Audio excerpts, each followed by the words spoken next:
Charlotte wasn't a city, it was a town. Then they referred to Charlotte as Nap City. They couldn't get a drink after 10 o'clock. The area still was very local and southern and very ACC focused. The real future of NCAA tournament basketball in Charlotte is right here with the new Coliseum. 25,000 seats there puts us in a whole new league as far as arenas go. George Shinn had been wanting to get a professional sports franchise for some time. The idea that we were building this magnificent Coliseum stoked the idea with him that perhaps we could go for an NBA franchise. Nobody thought Charlotte was going to get it. And people said that we were not going to get this franchise. The only franchise we were going to get were the ones with the golden arches.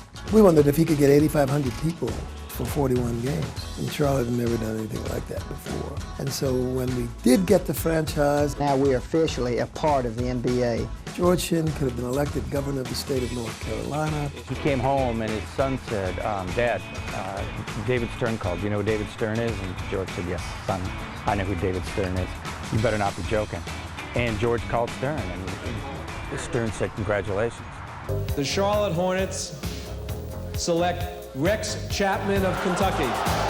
Rex Chapman was our first pick. Rex, we're glad to have you aboard. We had a lot of either aged out veterans, Kelly Tripucka. Oh, I'm a lovable guy. Robert Reed. Somebody still say Robert Reed can play. Earl Curitin. You look fast when you're standing still. Or we had real young guys, Del Curry and Muggsy Bogues. I'm just grateful that I'm here. When I remember calling my dad and I said, his name's Muggsy Bogues. And he said, I've never heard of him. What, is he a good player? And I said, well, he's 5'3". And he said, he's 5'3"? He's on the team? And I said, yeah. And he goes, you're gonna have a long season. I remember getting the calls. It was Saturday morning. We were opening the following week. The scoreboard, a one-of-a-kind $1.2 million electronic marvel this morning suddenly fell to the floor. Straight down and just crashed. I said, what? You know, Charlotte wanted so bad to get this right, and the scoreboard comes tumbling down. It was just like this collective wince around town. The very first game, home game, was with Cleveland. For the show tomorrow night, an audience of over 23,000.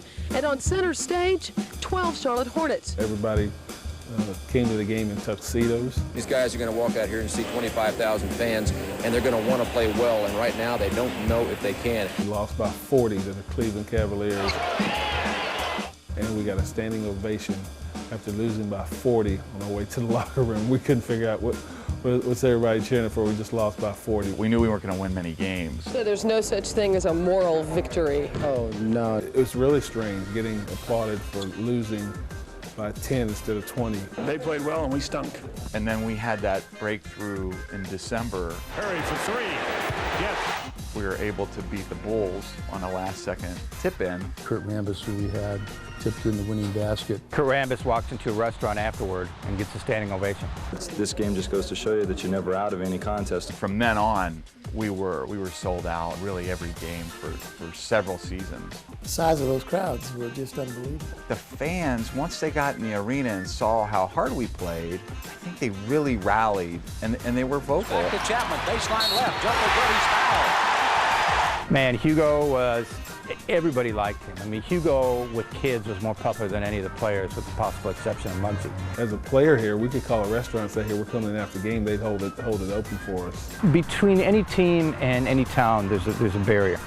And that one, boy, those barriers were down. If you don't play well, some people let you know that. You've got to hit the shots down the stretch to win the ball game. We still joke about Robert Reed making a statement that this year we knocked on the door, and next year we're going to kick it in. We're like, Robert, we didn't win a lot of games. You pump your brakes here a little bit. At the end of our first season, we won 20 games, and they gave us a parade down Tryon, as if we were NBA champions. And the parade was just like a Lifetime Achievement Award. It was like, thanks, you did this for us, we'd like to do this for you. I have tried to imagine this city not having Major League Sports. I don't think we would have moved as fast as we had. Playing for the Hornets really is one of the reasons I fell in love with the city. If you were a 10-year-old kid in 1988, if you're 35 now, would you like to see the current team change its name to the Hornets? I think your answer is going to be yes. We always used to have to say this was Charlotte, North Carolina. Nobody, now we're just Charlotte, and everybody knows who we are. When people think of that team, they smile. And how often does that happen?